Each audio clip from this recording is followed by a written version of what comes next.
Complicaciones microvasculares, vamos a ver lo que es la retinopatía diabética. Ay, espera.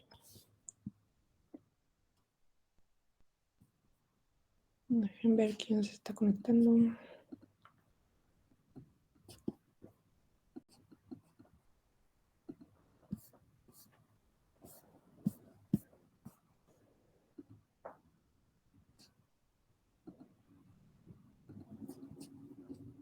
Entonces, bueno, la retinopatía diabética es de las principales causas de ceguera a nivel mundial.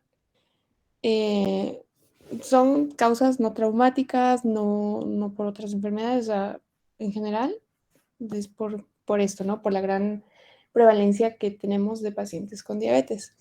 Ahora, recordemos que siempre tenemos que hacer el tamizaje en estos pacientes y la recomendación es que los diabéticos tipo 1 a los 5 años del diagnóstico tengan su primera revisión por el oftalmólogo y los pacientes con diabetes tipo 2 pues se tiene que hacer la evaluación desde el diagnóstico por todas las cuestiones en la fisiopatología que ya vimos. Entonces, estas son como recomendaciones muy generales para nada más para el tamizaje, ¿no? Que obviamente dependiendo de los hallazgos que ya tengamos, pues son el seguimiento que vamos a dar. Bueno, el seguimiento que daría el oftalmólogo, ¿no? Entonces, en el caso, por ejemplo, de la retinopatía diabética, la historia natural es que los niveles altos de glucosa por bastante tiempo van a conducir a una pérdida del pericito, que son como estas células como de sostén, a un engrosamiento de la membrana basal y a un cambio en el flujo del flujo sanguíneo retiniano. Esto es por la disfunción endotelial que va a existir. Todo esto va a conllevar a la formación de microaneurismas y hemorragias retinales. En el caso, por ejemplo, de los microaneurismas van a causar que haya como una ruptura vascular de la retina, lo que va a causar pues este microaneurisma y eso también va a generar inflamación y a su vez edema macular. Y pues ya todo esto puede llevar a la pérdida de la agudeza visual, pero también las hemorragias retinianas pues como tal llevan a esta pérdida, ¿no? Vemos que, por ejemplo, la pérdida de los pericitos y el engrosamiento de la membrana basal también llevan como a una no ruptura, sino como a una alteración en estos capilares, llevando a la formación de esta isquemia. Y esta isquemia, pues finalmente va a ser una inflamación, ¿no? Va a iniciar todo un proceso proinflamatorio y a su vez va a haber un incremento en los factores de crecimiento. Bueno, hay varios, pero incluso ya se tienen tratamientos específicamente para el factor de crecimiento endotelial. Todo esto va a causar una neovascularización de la retina y finalmente esta vascularización de nuevo va a llevar bueno, va a llevar cambios en toda esta vasculatura como fibrosis, va a conllevar posteriormente una tracción retinal y va a haber una separación de esta retina, ¿no? Lo que nos va a llevar a una pérdida severa de la agudeza visual. También puede haber hemorragia vítrea, que también nos va a alterar la agudeza visual. Va a haber bueno, por todos estos factores de crecimiento, va a haber una neovascularización del iris, lo que puede llevar a un glaucoma neovascular con pérdida de la agudeza visual de manera severa. Entonces, vean todos los cambios que van a ocurrir a nivel de la retina y que tienen varios mecanismos implicados. Entonces, vamos a tener un paciente que de no tener nada, o sea, no tener retinopatía, vamos a tener estadios que va a pasar por una retinopatía no proliferativa leve, después moderada, después severa, hacia una retinopatía proliferativa, que pues básicamente ya es algo muy severo, ¿no? Ahora, al igual que todas las complicaciones, pues la retinopatía también va a tener algunas clasificaciones. En este caso, lo más importante en las clasificaciones es que bueno, esto de retinopatía leve, moderada o severa, esto va a ser retinopatía no proliferativa, leve, moderada o severa, y posteriormente vamos a tener el estadio donde ya tenemos retinopatía proliferativa, que la diferencia entre proliferativa y no proliferativa es la formación de estos nuevos vasitos, ¿no? Entonces, si no hay vasos como nuevos, es no proliferativa. Si ya empiezo a ver vasos nuevos, pues entonces es proliferativa. Ahora, se clasifica en leve, moderada y severa según como qué tanto del fondo de ojo se ve afectado, o sea, qué tanto de esa retina se ve afectado. Entonces, leve, pues cuando es como un solo cuadrante, habitualmente, o sea, igual necesitaría que un oftalmólogo explicara bien esto, ¿no? Pero habitualmente como que van dividiendo en cuadrantes lo que es, o sea, tú al fondo de ojo ves la retina y lo divides como en cuadrantes. Entonces, según la cantidad como de cuadrantes afectados, pues lo vas a dividir como en leve, moderado o severo. Y pues ya la retinopatía proliferativa, pues igual la vas a ver con una neovascularización bastante importante. Ahora, tenemos también lo que es la presencia del edema macular, que este edema simplemente va a significar o va a demostrar todo este proceso proinflamatorio a nivel de la retina y que finalmente va a conducir a este edema. La retinopatía proliferativa o no proliferativa, ya sea leve, moderada o severa, puede estar acompañada del edema o puede no estar acompañada. O sea, son dos cosas distintas que pueden estar al mismo tiempo o pueden no estar al mismo tiempo, ¿no? Entonces, igual el edema macular se va a clasificar en leve, moderado y severo según lo mismo que les decía. Por ejemplo, aquí dicen que en la leve está distante, hay algunas, ahí ya no les podría decir tan específico, o sea, esto que dice aquí de algunos hallazgos presentes pero distantes del centro. Ahí, si no mal recuerdo, tienen como una cierta distancia para decir si es leve, moderado o severo. Por eso les digo, o sea, ahí necesitamos al experto que es el oftalmólogo, ¿no? Pero pues recuerden simplemente que la clasificación general es proliferativa, no proliferativa, y de la no proliferativa hay leve, moderada, severa, y adicional a eso puede estar presente el edema macular, que también puede ser leve, moderado o severo. Y el problema es que pues entre más severo esté todo esto, pues el compromiso de la agudeza visual va a estar más alterado.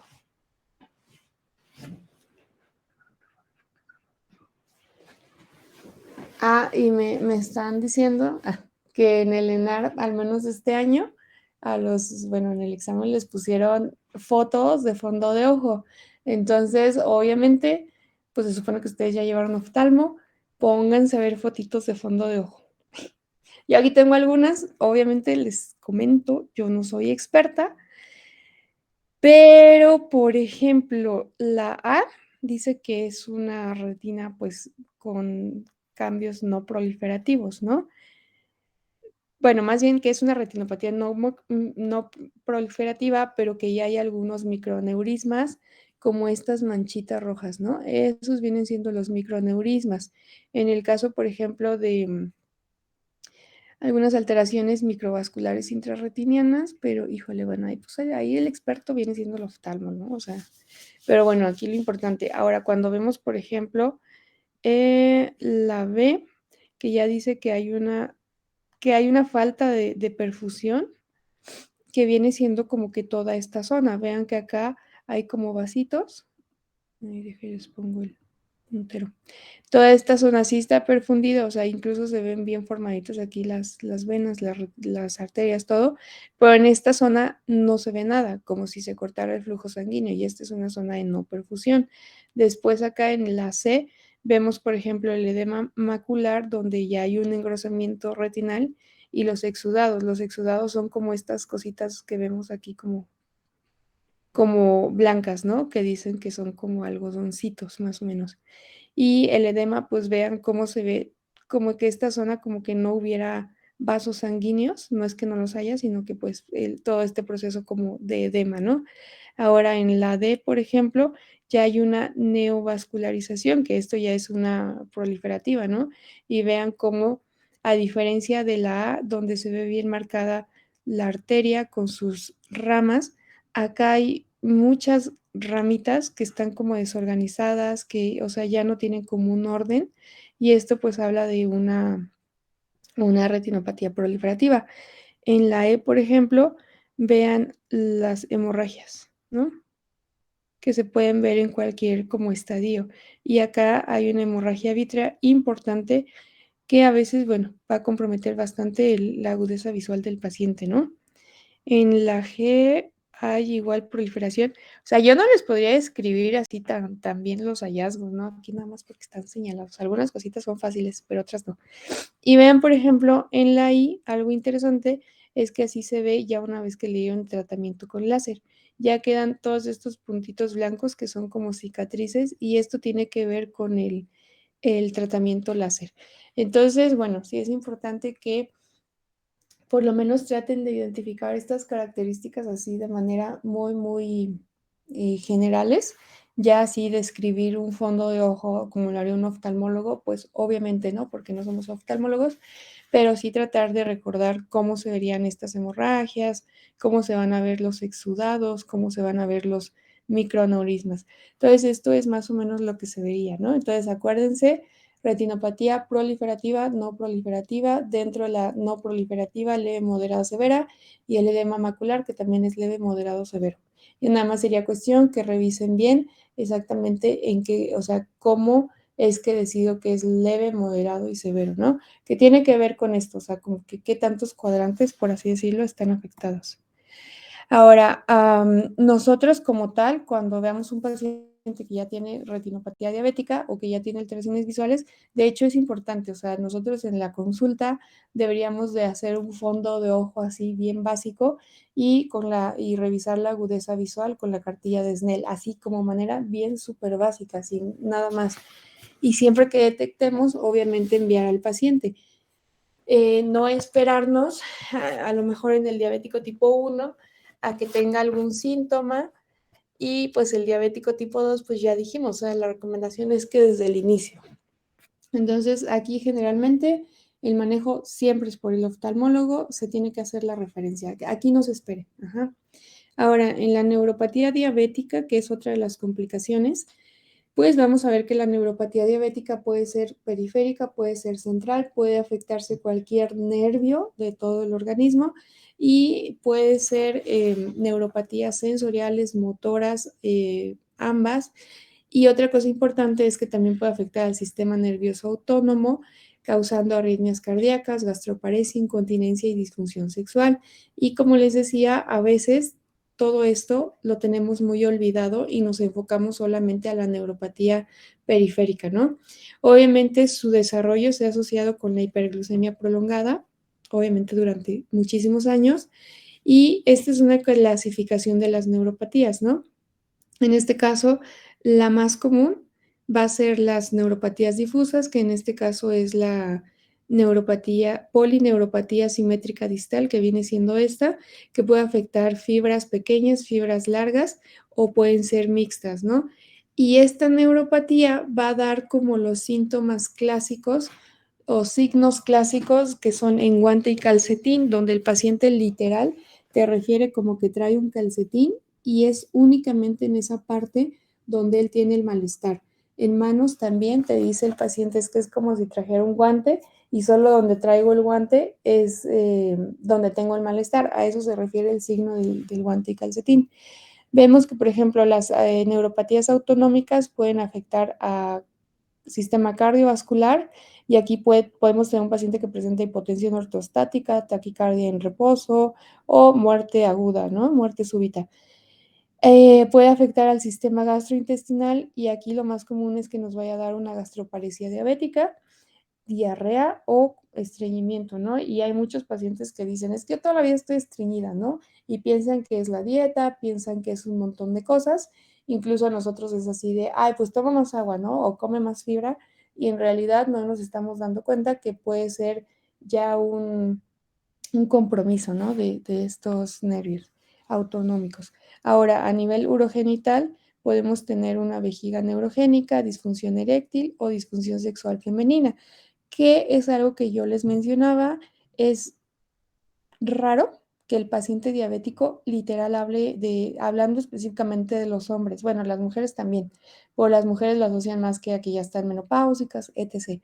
Pero es raro el paciente que llega y te dice, es que tengo disfunción eréctil. O en su defecto, el paciente se va a presentar primero con el urólogo y ya el urólogo es quien lo va a referir al endocrinólogo, ¿no? Pero casi siempre es la situación, o simplemente no hablan de este problema, o si es que lo hacen, van de primera instancia con el urólogo. ¿Por qué? Porque no lo asocian a su diabetes. Hay otras disfunciones como sudomotoras, donde el paciente puede tener hipohidrosis o anhidrosis y alteraciones en el gusto. Obviamente todas estas respuestas pueden llevar a que el paciente tenga hipoglucemias y no se percate de estas. ¿Por qué? Porque toda su respuesta autonómica está alterada y ya no tiene la respuesta clásica de la hipoglucemia. Rara vez el paciente se va a presentar con una mononeuropatía. Lo más probable es que afecte a varios nervios, pero en algunos casos puede haber mononeuropatía y dependiendo cuál nervio esté afectado, pues puede presentarse con esos síntomas, ¿no? Puede llegar con una parálisis de algún nervio craneal, puede llegar con un dolor específico en una parte del cuerpo por esta mononeuropatía y también rara vez se puede presentar con una radiculopatía o poliradiculopatía. Habitualmente cuando el paciente debuta con estas dos formas, ya sea mononeuropatía o radiculopatía, antes de decir que es algo ya asociado a la diabetes, necesitamos hacer el diagnóstico diferencial. ¿Por qué? Porque no es lo principal, no es la forma más frecuente de presentación, entonces siempre habrá que descartar otras causas. Entonces, hablando de las neuropatías periféricas en general, pues son de las principales complicaciones que presentan los pacientes con diabetes, incluso más frecuente que la retinopatía y la nefropatía. Y lo que les decía, o sea, puede ser sensorial o sensoriomotora y a su vez cuando tenemos afectado esto, ambas partes, sensorial y motora, pues incrementa el riesgo de ulceración en pies y obviamente el riesgo de amputación. Entonces, las recomendaciones a largo plazo, bueno, de tamizaje es que los pacientes con diabetes tipo 1, lo mismo, a los 5 años del diagnóstico se tiene que hacer el tamizaje y los pacientes con diabetes tipo 2 se tiene que hacer el tamizaje al momento del diagnóstico.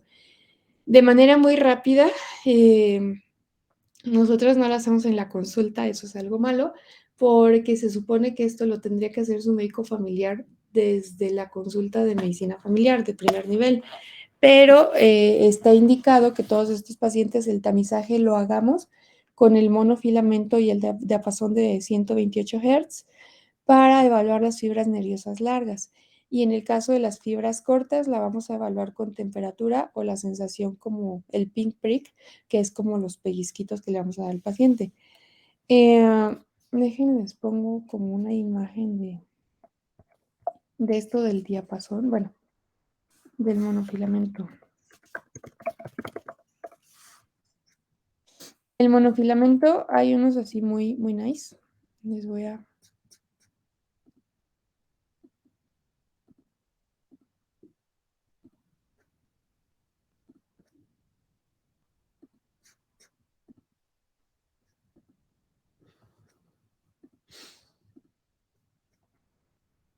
Ahí ya ven les voy a poner imágenes. Es que no agregué eso ahí.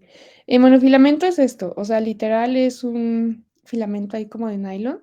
Ya tiene un peso específico para aplicar una presión muy, muy específica. Y vean cómo es, o sea, es una cosita así bien chiquita. Ahora, lo que se tiene que hacer cuando evalúo con el monofilamento son 10, miren, ahí me salió en Mercado Libre, pero son 10 puntos los que debo de evaluar. Y por ejemplo, no, déjenme les busco otra imagen.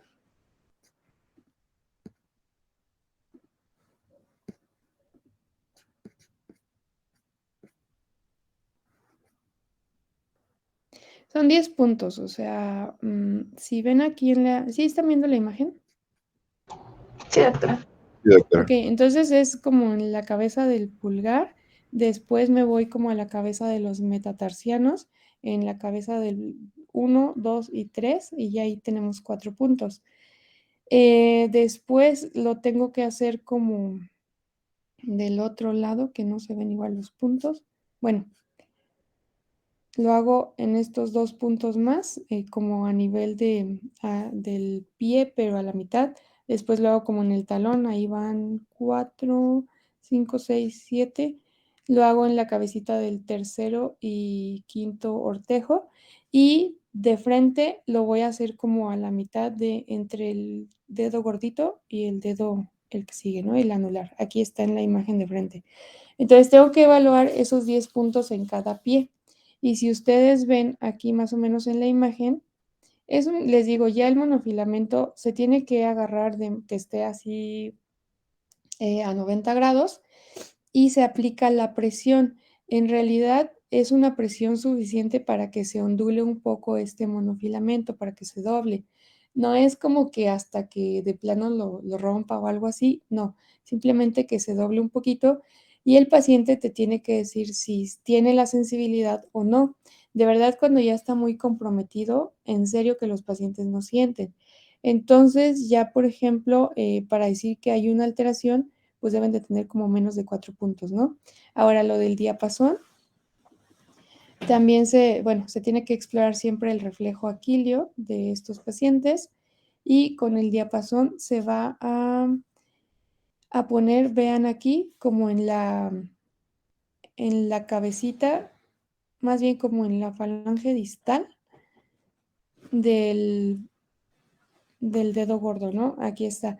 Y el paciente pues también te tiene que decir si siente o no siente como esa vibración. Obviamente un paciente que ya no sienta el diapasón, que ya no sienta el monofilamento, pues es un paciente que ya tiene comprometida la sensibilidad y es un paciente que tiene mayor riesgo de ulceraciones. Y obviamente pues de infecciones y de lo que esto conlleva, que serían las amputaciones. Hay que evaluar los reflejos, principalmente el aquilio. Para evaluar la temperatura, pues simplemente lo que vamos a hacer es que lo ideal es que en consulta tengamos como diferentes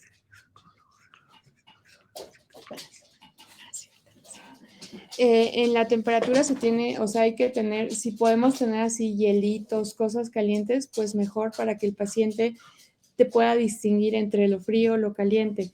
Y lo del pinprick que decía, pues simplemente como pellizcarle un poquito y ver si siente o no.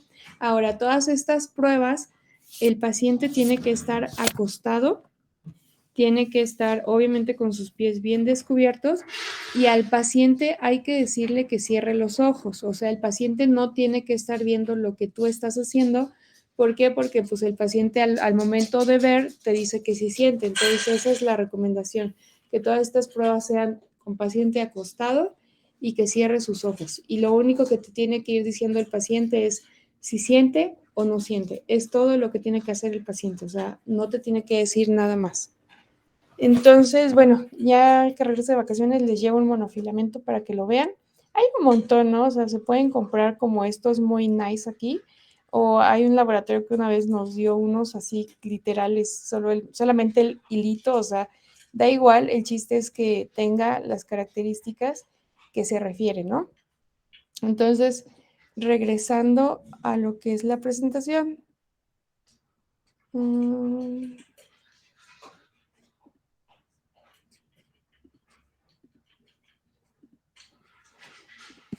Espérenme. Entonces, eso es como lo súper básico que tenemos que hacer nosotros en consulta para el tamizaje. Cuando ya el paciente te llega y te dice que tiene mucho dolor, como es un dolor que le arde, que le quema, como sensación de piquetes, que le entierran algo, pues ese ya es un dolor neuropático. Es un dolor que va a predominar o que se va a incrementar en la noche y que incluso el paciente no va a poder dormir por ese dolor. Entonces, puede que el paciente, ya hicimos todas estas pruebas y está normal, pero el paciente entonces tiene mucho dolor y eso es algo que va a disminuir o va a alterar muchísimo la calidad de vida del paciente.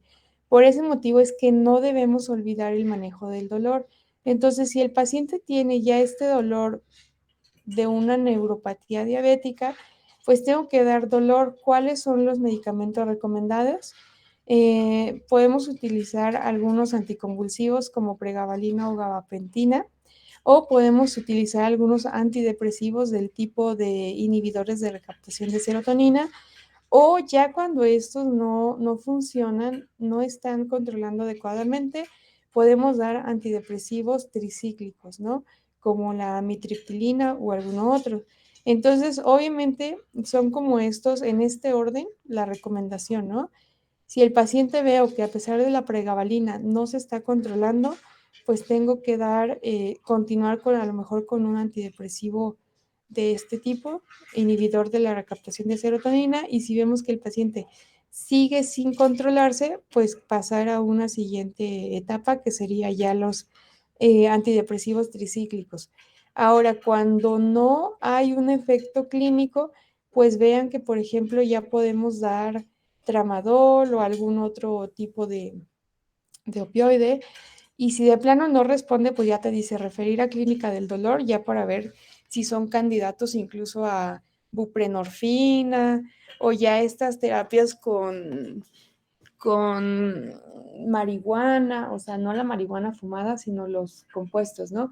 O sea, la verdad es que hay muchísimas opciones para estos pacientes y obviamente hay que ir avanzando con estos medicamentos según la evolución del paciente, pero es algo bien, bien importante, es algo que el paciente se va a quejar, o sea, el paciente puede tener 500 de glucosa y eso no le importa, o sea, el paciente va a llegar y te va a decir, quítame el dolor, porque de verdad ya no puedo hacer nada, ya no duermo, ya, o sea, mi vida es otra por el dolor, ¿no? Y en cuanto les mejoras el dolor, pues empiezan a tener una mejoría muy significativa en toda su calidad de vida.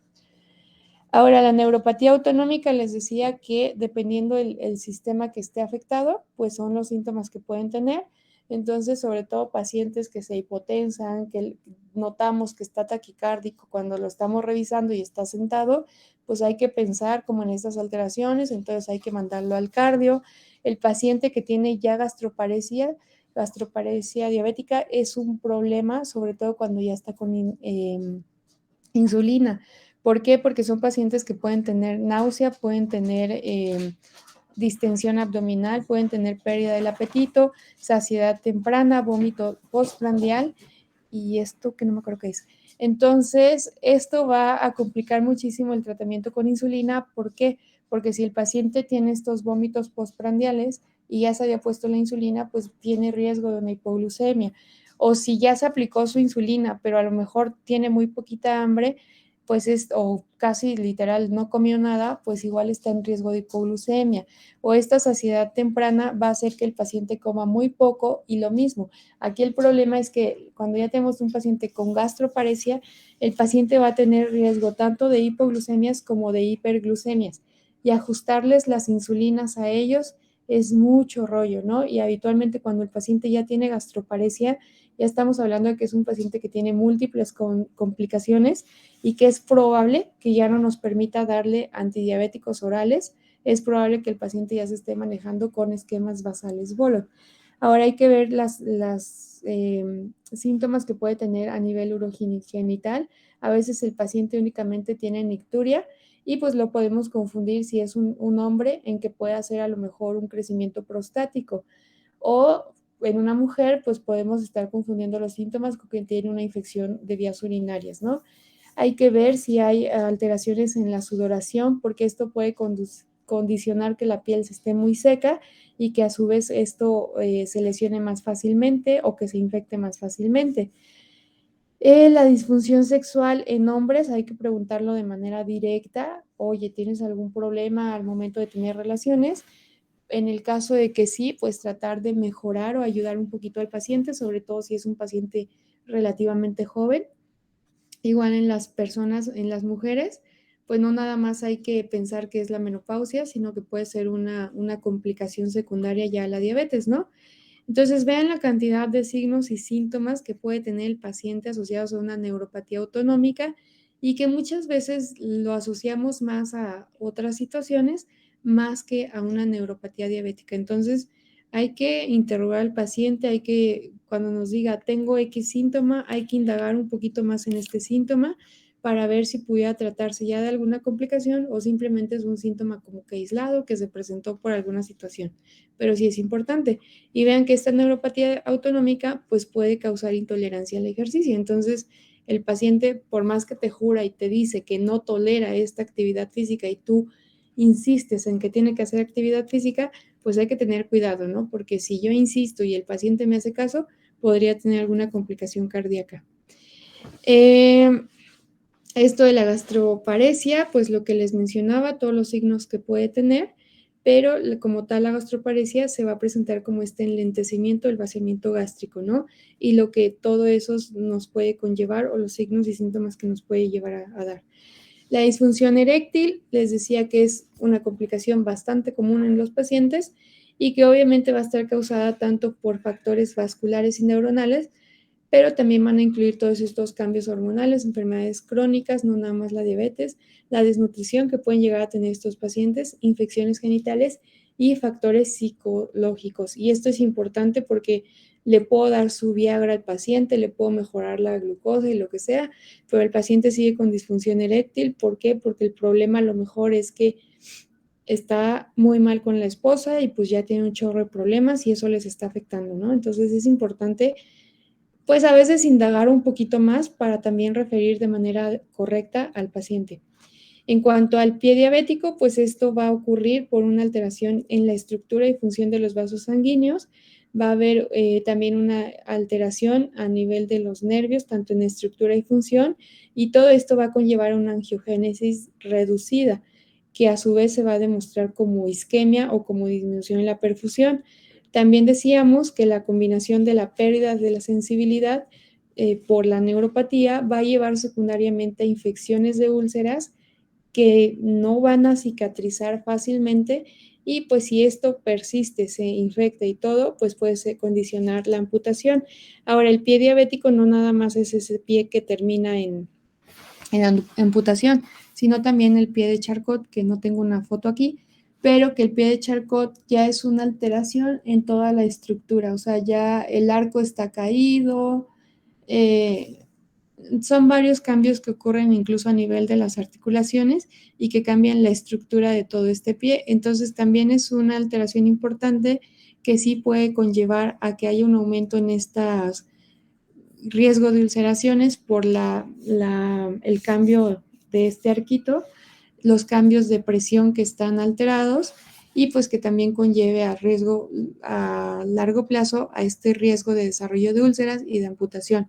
Adicional, este pie de Charcot, como se va a modificar todos los sitios de presión normal del pie, pues pueden conllevar más adelante a que haya desgastes articulares a nivel de cadera, de columna, de rodillas, por todo este cambio en los sitios de presión normal. Entonces es importante que estos pacientes sean revisados tanto por el angiólogo, por el ortopedista, ¿para qué? Para que se indiquen plantillas adecuadas, zapato adecuado y todo esto. Entonces, el paciente diabético que tiene pie diabético, hay que hacer la evaluación, factores de riesgo para ulceración, como la neuropatía periférica, la enfermedad vascular periférica, si ya tenemos cambios o deformidades en el pie, edema, la historia de úlceras previas y otras complicaciones. Si no tienen ninguno de estos factores, pues seguir con los cuidados normales, que es el cuidado de sus uñas, que sea un corte recto, la higiene de sus pies, el uso de pues, calzado adecuado, que si pudiera estar con un podiatra, pues mejor para que haga bien los cuidados de este pie y su revisión del riesgo anualmente. Pero si ya nuestro paciente tiene factores de riesgo, pues obviamente hay que hacer todos estos cuidados que debemos de hacer, pero adicional hay que estar revisándolo más constantemente y obviamente referir al angiólogo, referir al ortopedista o referir al especialista que amerite, ¿no? El examen físico del pie diabético consiste en que vamos a ver desde cambios en la piel, cómo está el color, cómo, si hay zonas de callosidades, de engrosamiento, hay que ver qué tan seca está esta piel, si se rasca o X, si hay mucha sudoración, si hay infecciones en las uñas, por ejemplo, infecciones onicomicosis o alguna otra infección entre los deditos, si ya hay úlceras, si ya hay como callos y están ahí sangrando o algo así, hay que verlas, si ya hay alguna deformidad musculoesquelética, si hay una ya pérdida de la masa ósea, hay que evaluar esto, ¿no? Lo del zapato, si es apropiado, que no le talle al paciente, que no le raspe, que no le lastime.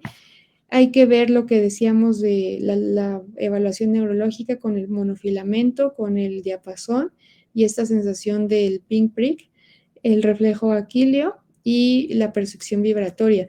Y hay que evaluar los pulsos. Obviamente hay que ver que estén presentes, que estén como la fuerza de estos pulsos. O sea, igual esto ya eso es muy del angio. Ellos ya te describen muy bonito toda esta evaluación, pero mínimo hay que palparlo. Si no lo estoy sintiendo o lo estoy sintiendo muy débil, pues mándalo al angiólogo, ¿no? Para que le hagan una evaluación más adecuada. Y hay que evaluar el índice tobillo-brazo, ajá, para ver si ya hay una disminución o qué tan comprometido está esta insuficiencia. Y obviamente lo que les decía, los pacientes tienen mayor riesgo de enfermedad periodontal, entonces hay que estar haciendo hincapié que el paciente se tiene que estar revisando con su dentista según él lo recomiende, por lo menos semestralmente. Y hay que estar revisando la boca. Si vemos una caries, pues hay que mandarlo al dentista. Hay que ver al paciente, hay que evaluar la enfermedad diabética ósea, hay que pedirle una densitometría ósea y hay que ver las alteraciones cutáneas que tenga este paciente. Son como de las complicaciones muy olvidadas que pocas veces revisamos en el paciente diabético y que ya cuando va es porque el dentista ya le tiene que sacar no sé cuántos dientes y quiere evaluar que sí se le pueda quitar sin mayor problema. Entonces, como ven, son muchísimas complicaciones las que tiene el paciente con diabetes. Hay que tratar, a veces es imposible evaluarlas todas en una sola visita, pero en cada visita hay que tratar de interrogar o hay que tratar de hacer una evaluación rápida para ver en qué condiciones está el paciente y estar haciendo las referencias oportunas. Esta clase, bueno, pues esto es todo. Les dije, son generalidades, no soy experta en estas áreas y sí necesitaríamos como los expertos para que nos den ciertos tips, ciertas como diagnósticos diferenciales y todo esto, pero bueno, para fines como de examen, yo creo que es lo importante que ustedes recuerden como clasificaciones, lo del fondo de ojo que dicen que sí vino en el ENAR de este año. Entonces, pues bueno, de mi parte es todo, no sé si tengan dudas. Yo tengo una duda, doctora. Ajá. Por ejemplo, bueno, en caso de que nuestro paciente tenga neuropatía, para el diagnóstico tenemos que escribir, por ejemplo, gastroparesia por neuropatía diabética o se clasifica así como todo en general. Idealmente, si tú identificas un paciente con muchos síntomas gastrointestinales, tendrías que mandarlo al gastro, que él haga la evaluación adecuada, que él descarte otras causas y si de plano no se encontró otra causa, lo dejas como que sí es una gastroparesia diabética, tal cual, así deberías de poner el diagnóstico. Pero en estos casos, siempre que tengas un paciente que sospechas una neuropatía autonómica del tipo que sea cardíaca, gastrointestinal o eso, lo ideal es que tengan la evaluación por el cardio, por el gastro, por el urólogo o por quien sea, que ellos descarten otras causas que sí se puedan tratar o que sí requieran otro tratamiento y ya una vez que descartaste, pues ya te quedas con que es una gastroparesia diabética o que ya tiene una neuropatía cardíaca y diabética o algo así. Pero sí, idealmente siempre tienes que hacer diagnóstico diferencial y si no, pues ya te quedas con que sí es diabético. De acuerdo, gracias. Sí, ¿alguna otra duda?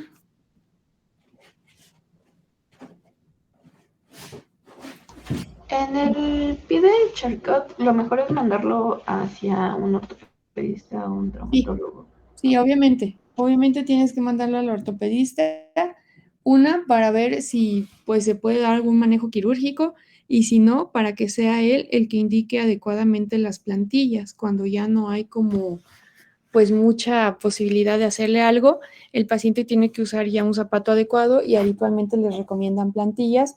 ¿Por qué? Porque les decía que el arco está perdido. Entonces, habitualmente esas plantillas van diseñadas pues para como que otra vez tener ese arquito y todas las alteraciones que se tienen, pues que con el uso de plantillas se revierta. Pero sí, obviamente se tiene que evaluar por el ortopedista y para evaluar si se pudiera dar algún manejo quirúrgico. Ok, gracias, doctora. No sé si haya más dudas. Si ya no hay dudas, pues ya nada más nos ponemos de acuerdo para ver cuándo se terminan de ver los casos Ya con esto espero que ya estén un poquito más completos. Y ya para terminar con complicaciones agudas. Sí, doctora. Ok, sí, doctora. Gracias. Entonces ya los dejo. Descansen, bye. Gracias. Gracias, doctora.